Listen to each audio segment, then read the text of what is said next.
शिवम हर रोज की तरह आज भी अपने कस्टमर्स को छोले कुलचे सर्व कर रहा था, लेकिन आज वो ये काम जल्दबाजी में कर रहा था। अरे भाई जल्दी करो ना, लेट। हाँ भाई, वो बस 2 मिनट। क्योंकि उसकी बीवी ऑटो में बैठे हुए गुस्से से घूरे जा रही थी। शिवम का इंतजार करते करते दृष्टि के सब्र का बांध टूट गया था और वो उसके पास जाने के लिए ऑटो से निकली, लेकिन फिर वहीं रुक गई। एक छोले कुलचे बेचने वाले की वाइफ कहलाने में उसे शर्मिंदगी महसूस होती थी, इसलिए उसने शिवम को दूर से ही फोन पर कहा, हाँ बोलो। क्या कर रहे हो? इतना टाइम कौन लगाता है, जल्दी करो। तो बस वो मैं सोनू का इंतजार कर रहा हूँ ना, वो बस दुकान संभालने के लिए वो आता ही होगा। आगे आ जल्दी आ।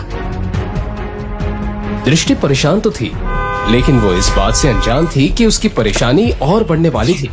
कार से सूट पहने एक रिच हैंडसम लड़का बाहर निकला, जिसे देखकर दृष्टि चौंक गई। दृष्टि, तुम यहाँ? अभय,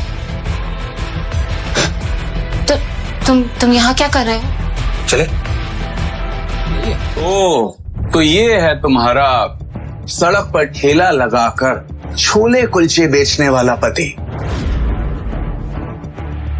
मुझे ना तुम पर बहुत दया है। कहाँ तुम अरबपतियों के खानदान नारंग्स की बेटी थी। जब तुम सड़क पे निकलती थी तो लोग तुम्हारे लिए रोड साफ किया करते थे, और आज देखो तुम इस सड़क छाप ठेले वाले का हाथ पकड़ के चल रही हो। बोल लिया तुमने? और कहाँ भाग गए थे तुम आज से 2 साल पहले? मैं भागा नहीं था, मैं अपने करियर के लिए यूएस गया था। ये बात तुम बहुत अच्छे से जानती थी कि मैं तुमसे बहुत प्यार करता था। दरअसल अभय दृष्टि का एक्स बॉयफ्रेंड है, जो उसे कॉलेज के दिनों में बेहद प्यार करता था। लेकिन तुमसे इंतजार नहीं हुआ, मेरे जाते ही तुमने इससे शादी कर ली। अभय की यूएस जाने के कुछ दिनों बाद उसे पता चला कि दृष्टि ने छोले कुलचे का ठेला चलाने वाले शिवम से शादी कर ली है। उस दिन से दृष्टि के लिए उसका प्यार नफरत में बदल गया। अरे मेरा रिप्लेसमेंट कम से कम मेरे टक्कर का तो देखती है। छोड़ो ये सब। तुमने ये नहीं पूछा कि मैं यहाँ इंडिया में अब क्या कर रहा हूँ? नहीं पूछा, क्योंकि मैं जानना ही नहीं चाहती। तुम्हें जानना चाहिए, क्योंकि मैं ये चाह रहा हूँ। हाथ छोड़ो मुझे। ये देखकर दृष्टि के साथ खड़े उसके पति शिवम का खून खौल उठा। मेरी बीवी का हाथ छोड़, तू लेकर बात कर। अब तू मुझे बताएगा कि मुझे क्या करना है? तू 2 कौड़ी के ठेले वाला, तुझे पता है मैं कौन हूँ? अभय कपूर। ग्लोबल पैराडाइज का नाम सुना तुम दोनों ने? एशिया की नंबर 1 मल्टीनेशनल कंपनी, मैं उसका एमडी यानी मैनेजिंग डायरेक्टर। क्या हुआ, झटका लगा? सोच रही हो ना कि काश 2 साल और इंतजार कर लिया होता तो इस ठेले वाले के साथ घूमना नहीं पड़ता। बकवास बंद करो अभय। तुम्हें पता भी है इन 2 सालों में मेरे साथ क्या हुआ है? Who cares? मुझे जानना भी नहीं है। और ये मगरमच्छ के आंसू टपकाने का कोई फायदा नहीं। अब ये ठेले वाला ही तुम्हारा पति है और यही तुम्हारी औकात है। जी भरकर दृष्टि को जलील करने के बाद अभय वहाँ से चला तो गया, लेकिन उसने दृष्टि के दिल को चोटिल कर दिया था। दृष्टि को इमोशनल देखकर शिवम उसे संभालना चाहता था, लेकिन दृष्टि थी जो उसे करीब भी आने नहीं देती थी। पर आज शिवम के मन को एक बात खाए जा रही थी। दृष्टि, क्या तुम आज भी वैसे प्यार करती? आज तो तुमने पूछ लिया, मगर अगली बार अपनी औकात में रहकर मुझसे कोई सवाल पूछना। मैं तुम्हें सिर्फ और सिर्फ अपने दादाजी की वजह से झेल रही हूँ। अगर मेरे हाथ में होता ना तो 1 मिनट में तुम्हें अपनी जिंदगी से निकालकर बाहर फेंक देती। चुप हो जाओ, एक शब्द मत निकालना अपनी जुबान से। तुम्हारी वजह से मेरी ये हालत है कि मैं 1-1 रुपए के लिए तरस रही हूँ, वरना नारंग मेंशन में क्या क्या ऐशो आराम नहीं थे मेरे लिए। ये सुनकर शिवम चुप हो गया और उसने मन ही मन अपने आप से कहा, तुम फिक्र मत करो दृष्टि, जिस दिन मेरी असली सच्चाई सारी दुनिया के सामने आएगी उस दिन सबके पैरों तले जमीन खिसक जाएगी। तब मैं दुनिया के सारे ऐशो आराम तो क्या, सारे चांद तारे भी तुम्हारे कदमों में बिछा दूंगा। ये मेरा वादा है। शादी के 1 हफ्ते बाद भवानी नारंग की मृत्यु हो गई। पूरे परिवार को बड़ा झटका लगा। नारंग परिवार में शिवम को भवानी नारंग के सिवाय कोई पसंद नहीं करता था। वो चुपचाप खड़ा सब कुछ देख रहा था। भवानी नारंग के मरते ही घर में झगड़े शुरू हो गए और इसी के साथ दृष्टि के माता पिता को नारंग खानदान के बिजनेस और प्रॉपर्टी दोनों से बेदखल कर दिया गया। शिवम को बुरा तो लग रहा था, लेकिन वो कुछ कर नहीं पा रहा था। इस हादसे के बाद दृष्टि अपने पिता की छोटी सी फैक्ट्री चलाने लगी, पर शादी के 2 साल बीत जाने के बावजूद दृष्टि ने आज तक शिवम को अपना पति नहीं स्वीकारा था। वहीं अभय अपनी आलीशान डाइनिंग टेबल पर ब्रेकफास्ट कर रहा था। तभी अचानक उसका फोन बजा। उसने कॉल रिसीव किया और किसी से बात करते हुए गुस्से से चिल्ला उठा, What the hell? मेरे बैंक अकाउंट और कार्ड कैसे ब्लॉक हो सकते हैं? तुम्हें पता है आज मुझे कितनी इंपॉर्टेंट डील क्रैक करनी थी और कंपनी के एसेट्स के लिए मुझे इन्वेस्टमेंट करना था। तुम्हारे बेकार सिस्टम की वजह से ना सब खराब हो गया। नाउ यू टेल मी कि अब क्या किया जाए। सर, आपको हुई असुविधा के लिए हमें खेद है। हमें ये इश्यू रिजॉल्व करने की कोशिश करते हैं। मुझे कुछ भी नहीं सुनना है। कल तक अगर ये सब ठीक नहीं हुआ ना तो मुझसे बुरा कोई भी नहीं होगा। ये बोलकर अभय ने गुस्से में फोन काट दिया। यस यस मिस्टर प्रदीप, मैं बस पहुंच ही गई हूँ। हाँ, लिफ्ट के बाहर ही हूँ। यस यस, हाँ, I will see you. God,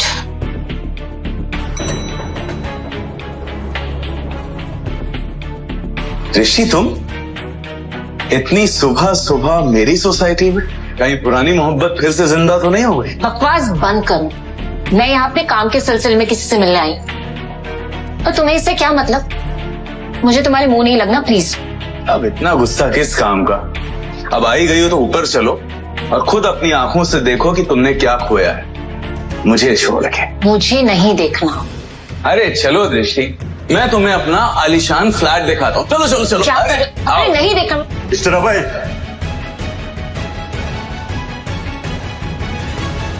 mister अभय, आपको हाउसिंग कंपनी से नोटिस देना है। नोटिस? यस। जैसे ही अभय ने वो नोटिस खोलकर पढ़ा, उसके होश उड़ गए। व्हाट?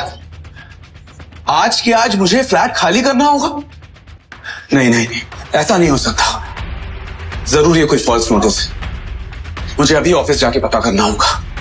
कहीं नजर तो नहीं लग गई तुम्हारे फ्लैट को मेरी? ओ शराब दृष्टि, मेरे लिए तुम्हारी औकात एक चींटी जितनी भी नहीं है। अब मुझे धमकी बाद में देना मिस्टर अभय। पहले जाओ और अपना आलीशान फ्लैट बचाओ जो तुम्हें तुम्हारी कंपनी ने दिया था और अब तुमसे छीनने वाली है। तुम्हें तो मैं ना। बाय, मेरी लिफ्ट आ गई। कुछ ही देर बाद जैसे ही अभय अपने ऑफिस पहुंचा, उसने देखा कि उसकी कैबिन में उसकी टेबल के ऊपर एक लेटर पड़ा था। जैसे ही अभय ने वो लेटर पढ़ा, उसके पैरों तले जमीन खिसक गई। ये उसका टर्मिनेशन लेटर था जो डायरेक्ट कंपनी के सीईओ से आया था। Termination letter? वो भी मुझे?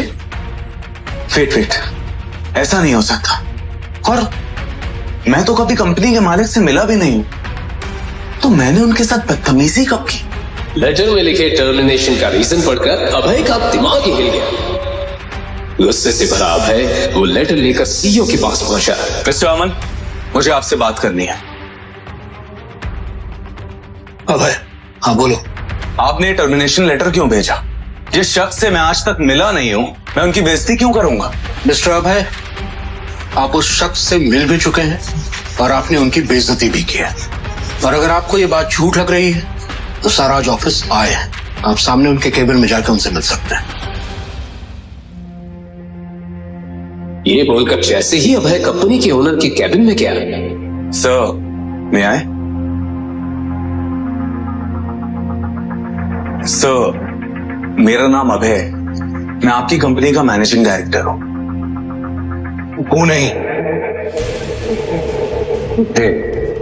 शिवम को देखकर अभय के होश उड़ गए। शिवम, तू? तेरी हिम्मत कैसे ओनर के केबिन में घुसने की? और तू उनकी कुर्सी में बैठा है? भिखारी कहीं का। सिक्योरिटी आ ही जाएगी। मुझे बाहर निकालने के लिए। एमडी साहब। बॉस, तुम लोगों का दिमाग खराब है क्या? ये 2 कौड़ी का आदमी सड़क पर ठेला लगाता है तो ठेला लगाता भी हूँ और इस ऑफिस को चलाता भी हूँ, और इन दोनों के लिए टैलेंट चाहिए जो तुझ में नहीं। सिक्योरिटी, इसे बाहर निकालो और आज के बाद ऑफिस के आसपास दिखाई नहीं देना चाहिए ये। Get up. Sir sir sir sir sir please मुझे माफ कर दीजिए सर, प्लीज एक मिनट प्लीज सर प्लीज मुझे माफ कर दीजिए, मुझसे बहुत बड़ी गलती हो गई, मुझे नहीं पता था आप कौन है सर प्लीज मुझे माफ कर दीजिए, मैं आपके पैर पड़ता हूँ सर प्लीज मुझे माफ कर दीजिए।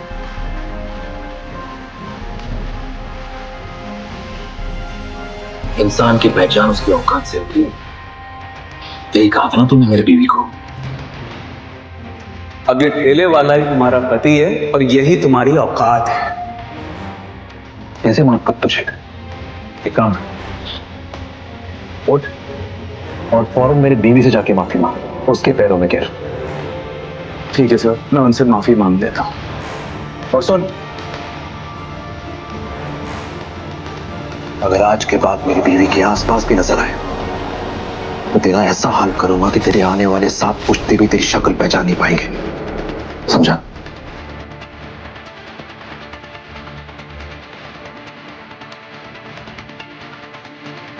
और हाँ, एक और बात,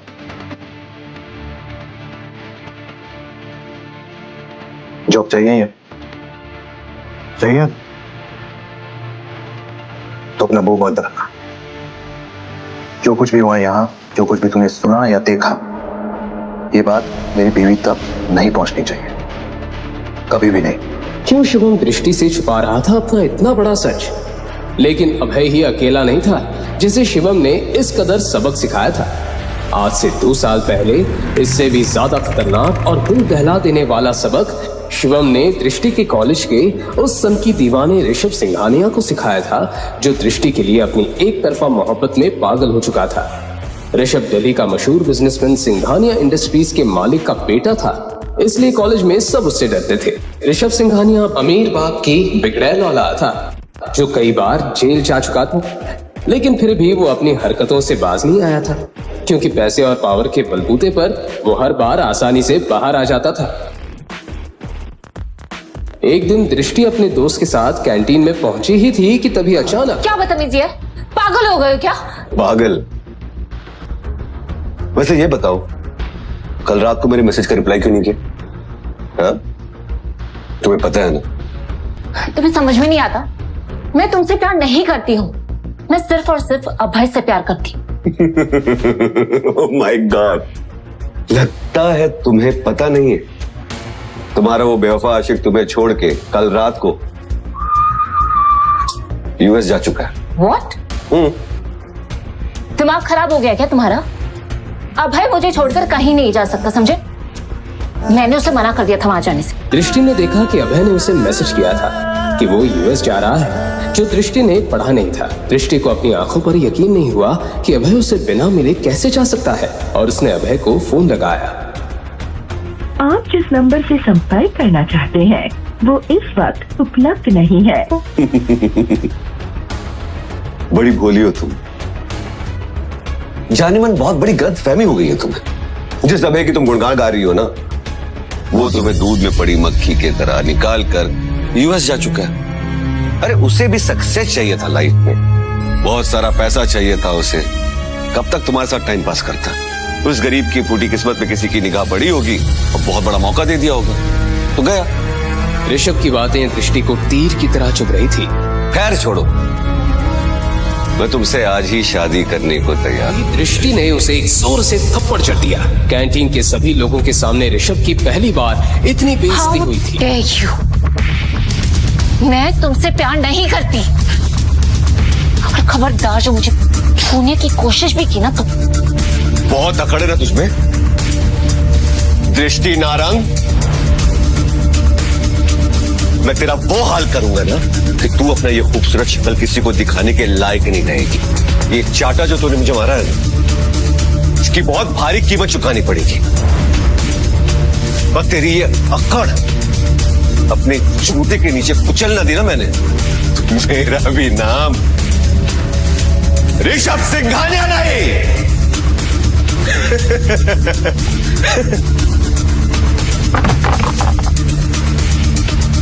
कैंटीन में सन्नाटा फैल गया था, क्योंकि वहां मौजूद हर शख्स ये जानता था कि ऋषभ अब शांत बैठने वाला नहीं था।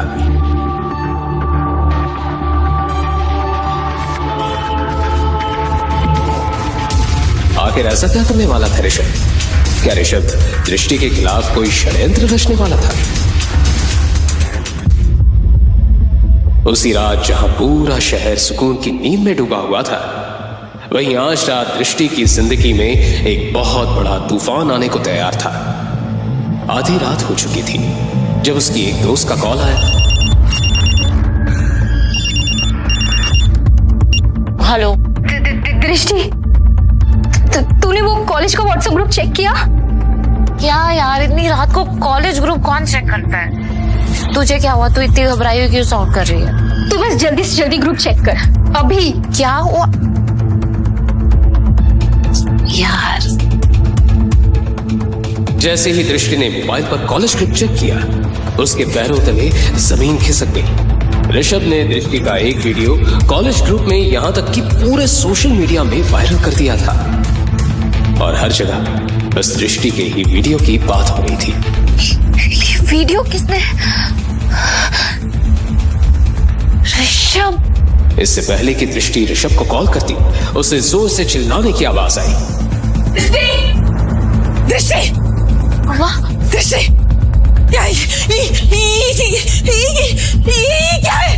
ब्रेकिंग न्यूज, दिल्ली की फेमस नारंग की बेटी का एक वीडियो इंटरनेट पर जमकर वायरल हो रहा है। जी हाँ, लोग इसे देखकर हैरान हैं और लगातार इस वीडियो को शेयर भी कर रहे हैं। आखिर क्या करेगी नारंग फैमिली इसके बाद? जानने के लिए हमारे साथ बने रहिए और देखते रहिए लेटेस्ट न्यूज। किसने किया? अरे बोलना, किसने किया? किसी को मुंह दिखाने के लायक नहीं रही। कौन है? ने किया है, उसने बदला लिया है मुझसे उस थप्पड़ का। ऋषभ अपने पार्टनर में बैठे हुए दृष्टि का वो वीडियो बार बार देखकर हंसे जा रहा था कि तभी दृष्टि का उसे कॉल आया।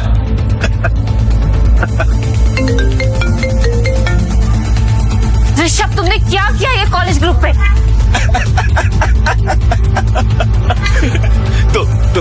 तुमने देख लिया तो बताओ कैसा लगा मेरा सरप्राइज? फाइनली तुम्हारा कॉल आ ही गया। पता है कितनी बेताबी से मैं तुम्हारा इस कॉल का इंतजार करता था। मुझे यकीन था कि मेरी दृष्टि मुझे जरूर फोन करेगी, मगर नहीं, तुम्हें तो मेरी कदर ही नहीं। अब इश्क का जुनून हद से बढ़ चुका है माय डार्लिंग। Shut up! तुम ये सब कैसे कर सकते हो? मैं ऋषभ सिंघानिया, मैं वो सब कुछ कर सकता हूँ जो तुम कभी सोच भी नहीं सकती। अभी वक्त है, शादी कर लो मुझसे। लिसन, तुम अगर दुनिया के आखिरी लड़के भी होगे ना, तो भी मैं तुमसे शादी कभी नहीं करूंगी। दृष्टि की ये बात सुनकर ऋषभ जोर जोर से हंसने लगा। वहीं दूसरी तरफ उसकी माँ का रो रो कर बुरा हाल हो रहा था।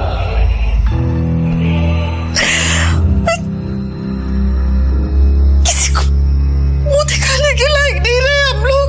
30 सालों की इज्जत सब मिट्टी में मिल गई। क्या करेंगे? कल तक तो पूरा शहर देख लेगा ये वीडियो। कैसे संभालेंगे?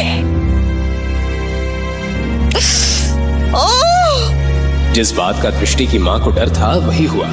अगली सुबह फोन की घंटियों से नारंग परिवार की शुरुआत हुई। देखिए, आप पहले मेरी बात सुन लीजिए। शर्मा जी यकीन मानिए, फेक वीडियो। ऐसा कुछ नहीं है मिसेस वर्मा, ऐसा कुछ नहीं है। Hello Mrs Verma. दृष्टि को लगने लगा था कि उसने पूरे परिवार की इज्जत मिट्टी में मिला दी थी। पूरे दिल्ली में नारंग परिवार की थू-थू होना शुरू हो गई थी। कौन करेगा इससे शादी? अब मुझे बहुत टेंशन हो रही है। सब हम पर थूक रहे हैं। कैसे होगी इसकी शादी? एक लड़का है, हाँ, एक लड़का है जो अभी भी दृष्टि से शादी करना चाहता है। दृष्टि के दादाजी भवानी नारंग की ये बात सुनकर सब चौंक गए। शिवम,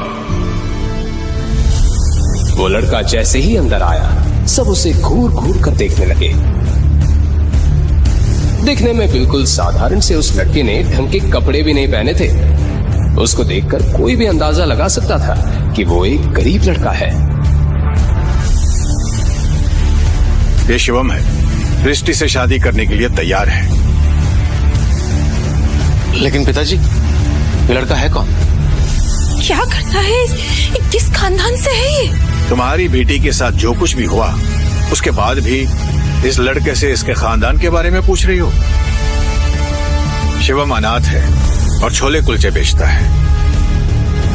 हाँ, गरीब जरूर है, लेकिन मेहनती और ईमानदार लड़का है। मुझे सिर्फ उम्मीद ही नहीं, पूरा भरोसा है कि जिंदगी भर दृष्टि को खुश रखेगा। भवानी नारंग की बात सुनकर वहां पर मौजूद हर एक शख्स के चेहरे पर भारा बच गया। किसी को यकीन नहीं हो रहा था कि भवानी नारंग अपनी लाडली पोती की शादी एक साधारण से गरीब छोले कुलचे बेचने वाले लड़के से करवा रहे हैं। मगर बदले में किसी की सवाल करने की हिम्मत नहीं हुई, क्योंकि फिलहाल जो हालात थे उसमें दृष्टि की शादी होनी सचमुच मुश्किल थी। लेकिन दादू मैं एक ठेला लगाने वाले से कैसे शादी कर सकती हूँ? माँ प्लीज आप एक बार मुझे ऋषभ से बात करने दीजिए। आई प्रॉमिस मैं सब ठीक कर दूंगी। क्यों ठीक कर दोगी तुम? कॉल किया था ना तुमने उसे, कुछ हुआ?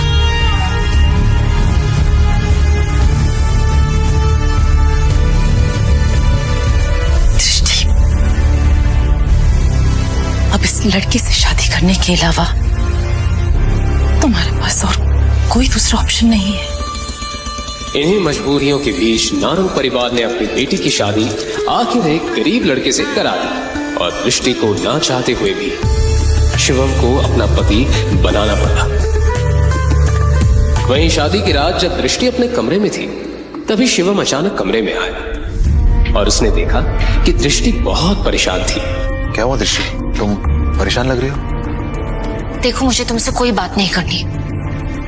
भले हम पति पत्नी जरूर बन गए हैं, लेकिन हमारे बीच ऐसा कोई रिश्ता नहीं होगा। तुम अपनी प्रॉब्लम मुझसे शेयर कर सकती हो सकता है मैं कुछ हेल्प कर दूं। तुम मेरी हेल्प करोगे? यस। हैसियत देखिए तुमने अपनी। तुम मेरी कोई हेल्प नहीं कर सकते, समझे तुम? एक तो पहले ऋषभ और अब तुम।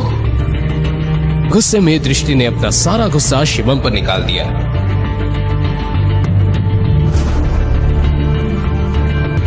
शिवम ने फोन उठाकर देखा तो वो हैरान हो गया, क्योंकि पूरे इंटरनेट में अभी भी दृष्टि का वो वीडियो वायरल हो रहा था। फिर उसके बाद जो हुआ वो कोई सोच भी नहीं सकता।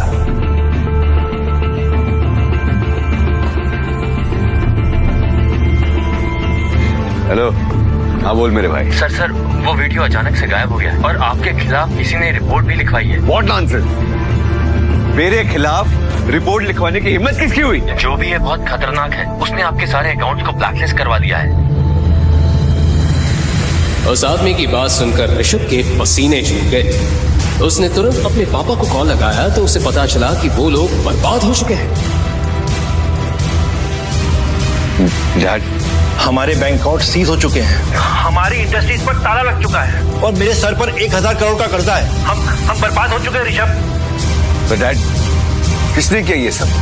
ये सब के पीछे कौन है? लेकिन उसके बाद जब ऋषभ को ये पता चला कि ये सब किसने किया है, तो वो सुनकर ऋषभ के पैरों तले जमीन खिसक गई।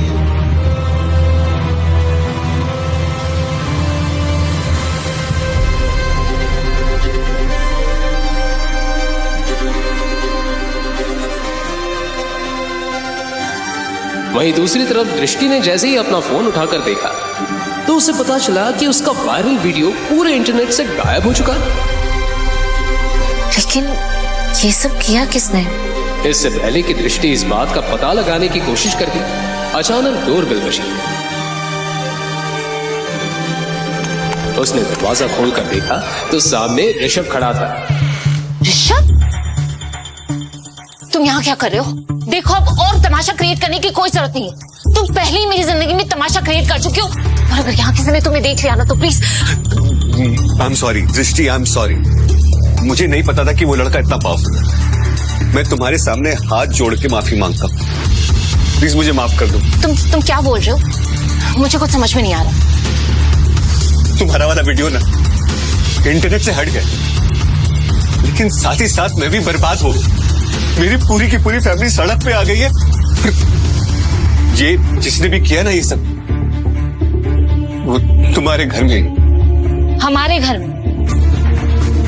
हमारे घर में ऐसा कौन हो सकता है?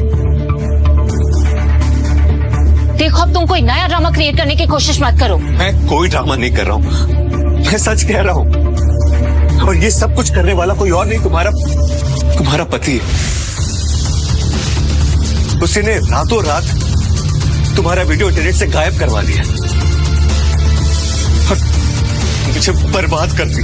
ये सुनकर दृष्टि की आंखें फटी की फटी रह गई। उसे यकीन नहीं आ रहा था कि एक मामूली सा दिखने वाला लड़का इतना सब कुछ कैसे कर सकता है। इसलिए वो गुस्से में ऋषभ से बोली, ये क्या बकवास कर रहे हो तुम? शिवम ये सब कैसे कर सकता है? मैं सच कह रहा हूं, मेरा यकीन मानो, ये सब कुछ उसी ने किया। वो कोई मामूली गरीब इंसान नहीं है, वो बहुत पावरफुल इंसान है।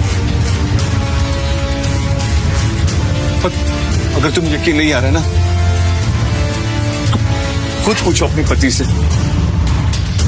तभी अचानक शिवम भी वहां आ गया। शिवम ने दृष्टि और ऋषभ की सारी बातें सुन ली थी। दृष्टि ने शिवम से पूछा, शिवम, ये ऋषभ क्या बकवास कर रहा है? तुम ये सब कैसे कर सकते हो?